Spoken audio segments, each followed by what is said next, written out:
Alrighty, welcome back to the channel. Thank you so much for clicking on this video.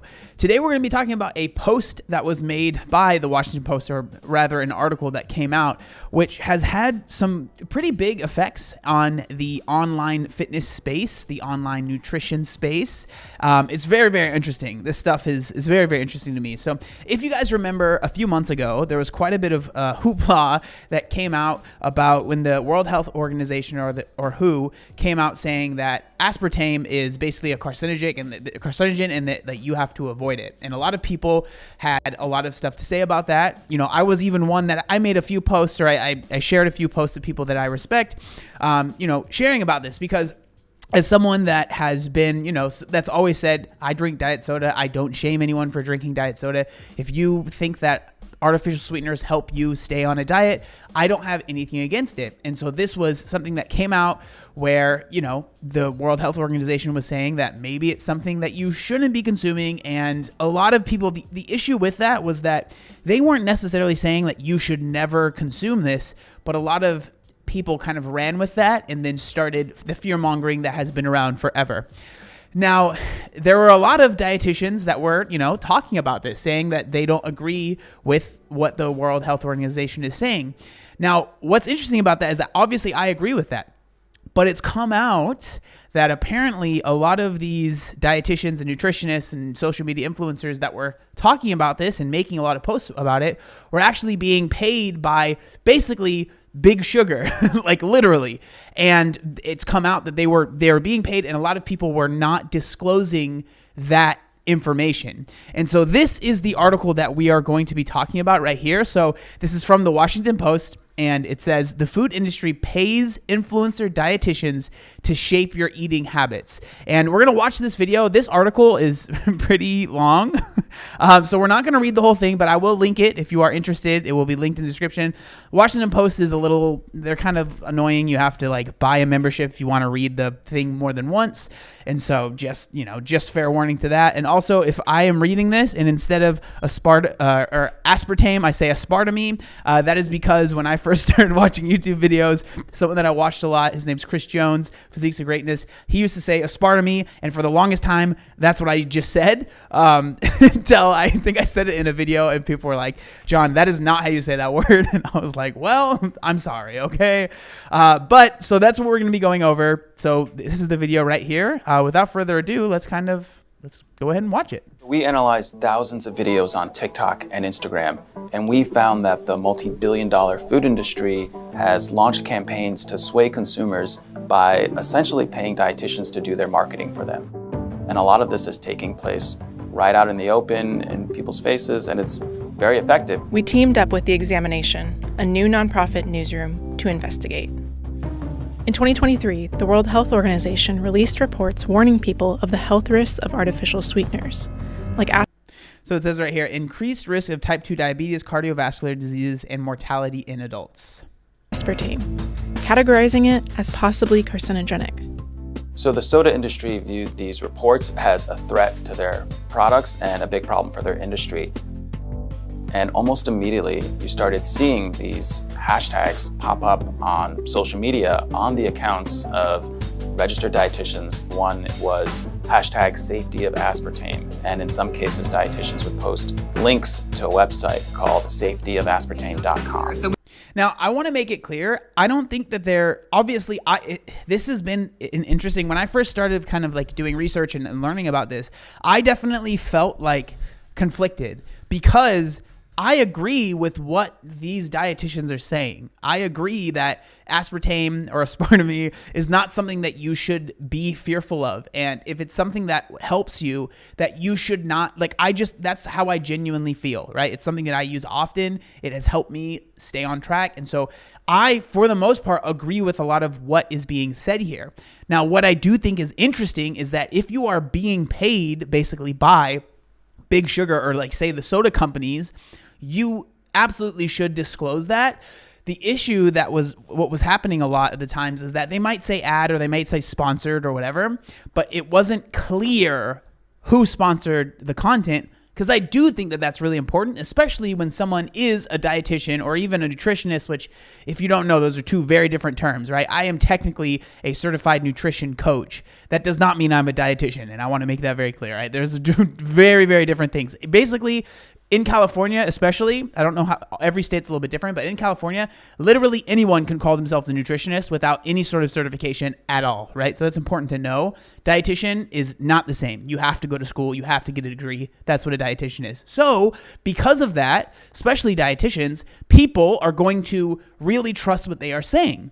And so it is very, very important if you are being paid by one of these big companies, you know, Coca-Cola, Pepsi, or the Food and Drug Administration, like, you should absolutely disclose that and make it very clear who is paying you to say these things, or at least paying you to make this video, regardless of if you would have said this stuff or not, right?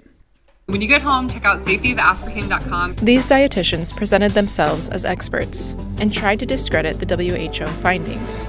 So this is interesting to me because it's clear that this, at least in my opinion, it's clear that this article and this video is very much so like against these dietitians, because it's like they say they presented themselves as experts, when I would argue that if you're a dietitian, you are definitely an expert compared to the lay person, right? The person that doesn't have any information about this. Now, that doesn't mean that every dietitian I agree with, because there's definitely a lot of dietitians that I don't agree with certain things. But again, I'm just a YouTuber, so who the frick cares what I think, right? But like, it's just interesting that they say they present themselves as experts when it's like, well, their job, the thing that they went to school, is this stuff. So I would say that compared to most people, they are experts, right? First red flag, their recommendation is based on evidence of low certainty, and it's considered conditional. But they love a good clickbait. Again, I don't disagree with what she's saying there. Like, I think those are good things to bring up. FDA has agreed with the WHO's conclusion that aspartame is safe. I pride myself on giving you accurate, science-backed information. What these dietitians did not make clear was that their videos were paid for by American Beverage, which is a lobbying group for beverage companies, including Coca-Cola and PepsiCo. As for safetyofaspartame.com, it's also funded by American Beverage. A spokesperson for American Beverage said the campaign was warranted because the U.S. Food and Drug Administration has disagreed with the WHO and said aspartame is safe. One of the other surprising findings for us is that the sugar industry has also turned to dietitian influencers to help them with their marketing. We found that the Canadian Sugar Institute, which is a group funded by sugar producers, has paid at least a dozen registered dietitians to post videos on Instagram on their behalf. So again, with that, I don't necessarily, and maybe this is wrong, but I don't necessarily think that there's anything wrong with that. I think this comes down to me not being anti-sugar. I'm not, right? I eat a good amount of sugar every day. I don't think that there's anything wrong with sugar in and of itself, right? The way that I believe about nutrition and how I think about things is everything in moderation, as long as it's not harmful, is okay, and you should not demonize any one thing.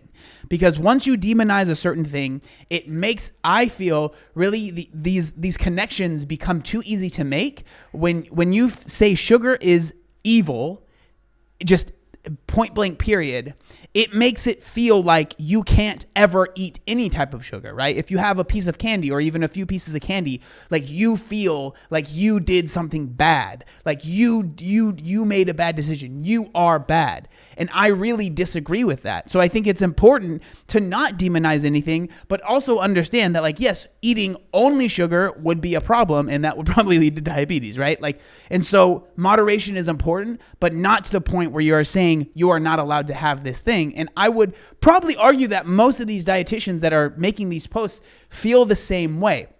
But again, you should definitely make sure that the people, it's very clear who is sponsoring the content that you're making, regardless of if you think you would have made that content or not, right? If you believe that sugar isn't the devil and you would have made a silly recipe with sugar in it, regardless of if you would have made that or not, if you are being paid to make this content, you should make that very clear, and you should make who is paying for it very clear. This dietitian claimed giving kids candy with dinner would help them develop a healthier relationship with food. Again, I don't necessarily disagree with that. I don't have any kids, right? But again, I think what's frustrating to me about this the way that this is being framed is that and this is just me assuming, so I could be wrong, but the reason that she is making this post is because so many other people make posts talking about how sugar is bad, candy is bad, kids can't eat this stuff. And I think a lot of people that are watching this video maybe grew up in a household that was like that, or have seen the effects of what that does to your psyche as you get older. And like, if you do feel super afraid of these types of food, it messes with you, right? So normalizing it in a home for dinner, right? Saying, yeah, you can have a piece of candy, not being like, oh, candy is only for very special things. And if you have too much, like, instead of just being like, candy is another food that we don't eat all the time, but it's fine to have a piece with dinner. Again, I don't have a problem with that.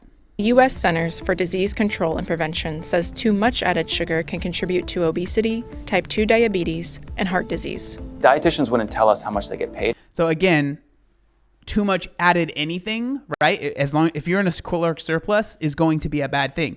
It's just easier to eat too much sugar or too much fat versus maybe too much protein. You don't really see that issue because these things are so ubiquitous. So again, it's weird because it's not that I disagree with what is being said. It's just the way that it's being said. Like, sugar in and of itself isn't bad, but clearly it's become easier to overconsume that than, say, protein or something. So that is a negative. But I don't think that we should be demonizing it. Instead, we should try to explain nutrition as a holistic thing instead of just being like, these are the evil things that you should avoid. It's like, let's approach it in a way, how can we add everything to where it's still healthy? For these videos, but we heard it can range from anywhere from a few $1,000s a video to tens of thousands of dollars a video. I could afford, with the money offered to me from Greens Powders, not 1, not 2, not 3, not 4, not 5, not 6, not 7, 8 of these little bags that I've been wanting if I took those deals.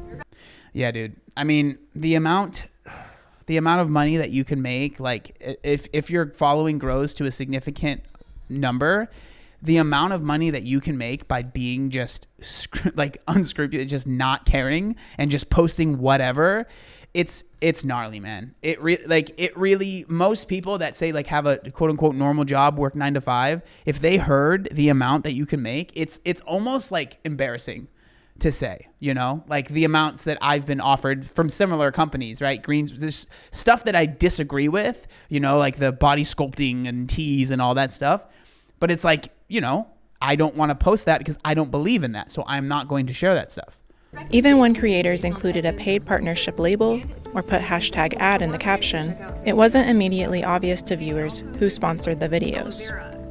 People would post comments like, who's paying for this video? Is this created by the FDA, by the WHO? Is this the soda industry? People had all sorts of questions. And that's a problem because the Federal Trade Commission, which is a federal agency, says that influencers need to post clear and conspicuous disclosures in their ads and in their videos. 100%. And I think that's where people went wrong here. Like, again, I probably agree with most of what they are saying, but it is so important to disclose who is paying for this video, right? Because that's basically what's happening. This video is made because someone paid for it to be made, regardless of if you are saying what you would have said anyways, right?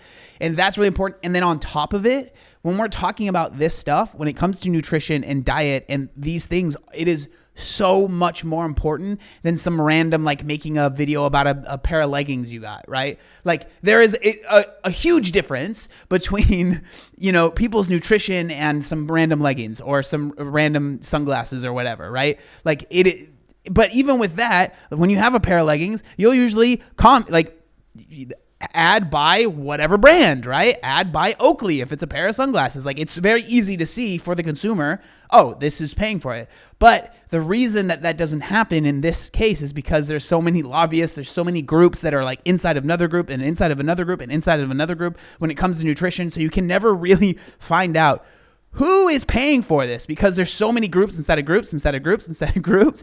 And so, yeah, it really I don't know. It's strange. My biggest issue here is that for me, I agree. I've said it a million times. I agree with what they're saying, but if I were the dietitian or nutritionist, even if, yes, I agree with what is being said, would I feel comfortable taking this sponsorship from, a soda company or something like that? I don't think I would. Like, and I'm not even saying that I wouldn't make the video, because I probably would, but I just wouldn't take the sponsorship regardless of how much they're offering. Not because I'm trying to be like holier than thou, but it just does feel like there's a conflict of interest there, regardless of if you agree with what they are trying to have you say. It just feels a little strange that you would take money from a company like that, right?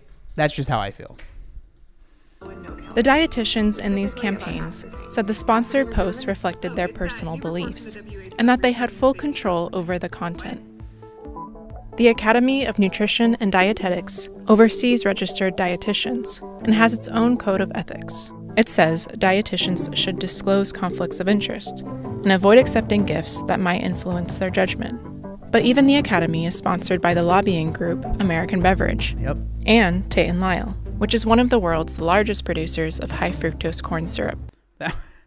I'm sorry. I was not expecting Tate & Lyle to be a producer of corn syrup. I was thinking it was going to be like a producer of like benches or something. I don't know, like wooden tables. That's what that sounds like to me. You just have to be a little skeptical, and if someone is delivering a message to you that sounds questionable, then look and see, who might be paying for this message, which is really potentially a thinly veiled ad.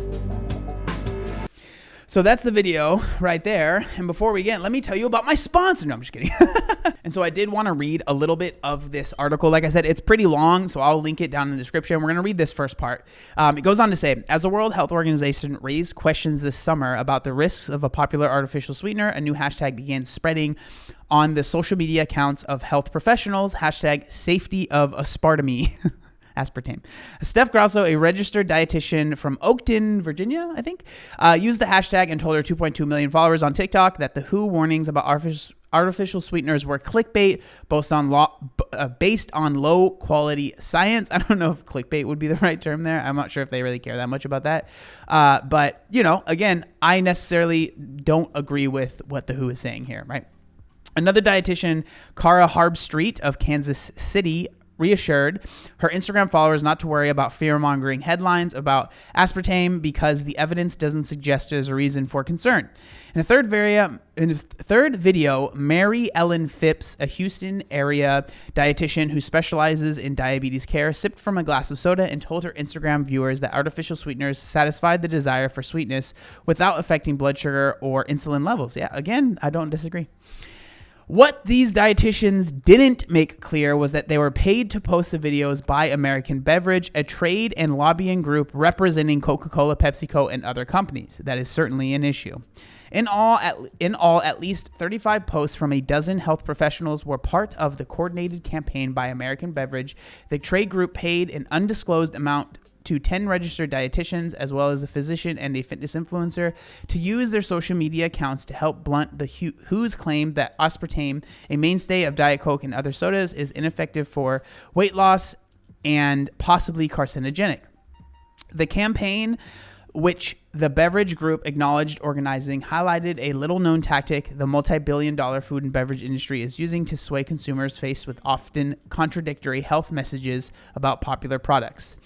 The food and beverage and dietary supplement industries are paying dozens of registered dietitians that collectively have millions of social media followers to help sell products and deliver industry-friendly messages on Instagram and TikTok, according to analysis by the Washington Post. The Examination, a new nonprofit newsroom specializing in global public health reporting. The analysis of thousands of posts found that companies and industry groups paid dietitians for content that encouraged viewers to eat candy and ice cream, downplayed the health risks of highly processed foods, and pushed unproven supplements, messages that run counter to decades of scientific evidence about healthy eating.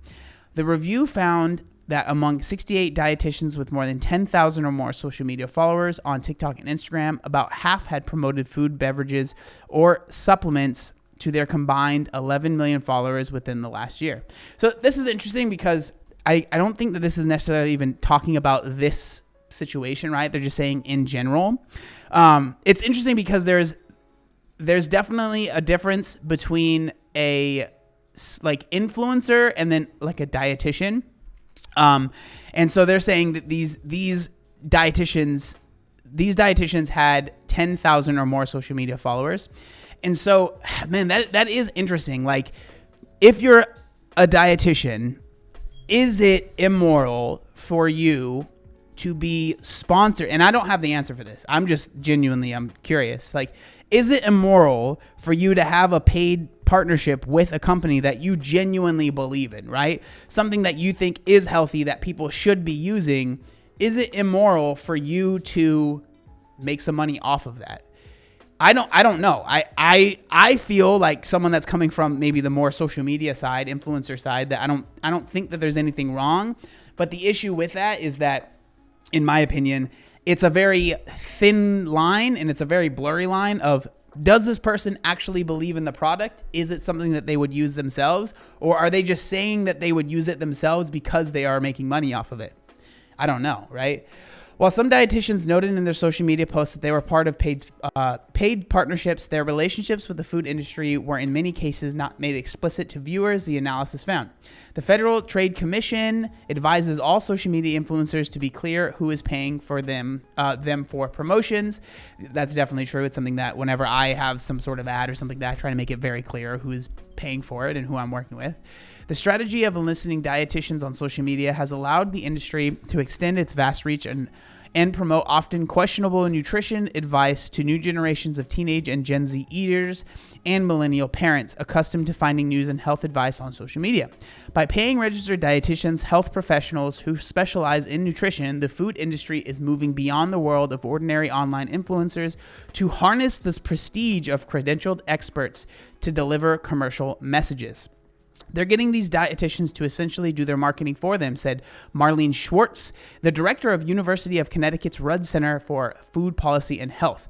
American Beverage said the dietitians who participated in this campaign adequately disclosed their relationship to the trade association by flagging the posts as paid partnerships or listing the hashtag safety of aspartame hashtag or the safetyofaspartame.com website, which includes the American Beverage logo at the bottom of the page. Out of 35 videos, 11 specifically named the association, or AmeriBev, that's a weird name, as the partner of the times the videos were posted, according to the beverage group. A spokesman said the campaign was warranted because the U.S. Food and Drug Administration, so the FDA, and other health authorities have said aspartame is safe and disagreed with the WHO's warnings.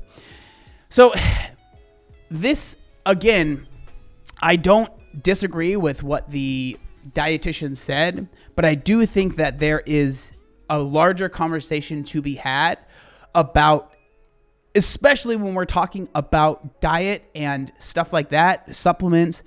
It should be very clear who is paying for this post and why is this being posted.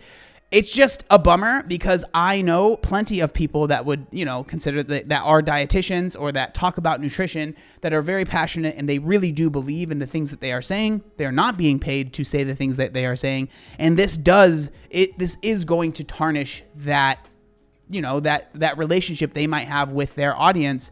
And they maybe didn't have any part to do with this. Or if they did, hopefully this has made them maybe kind of second guess taking these partnerships, even if it's something that they agree with, because you just don't want to have that conflict of interest.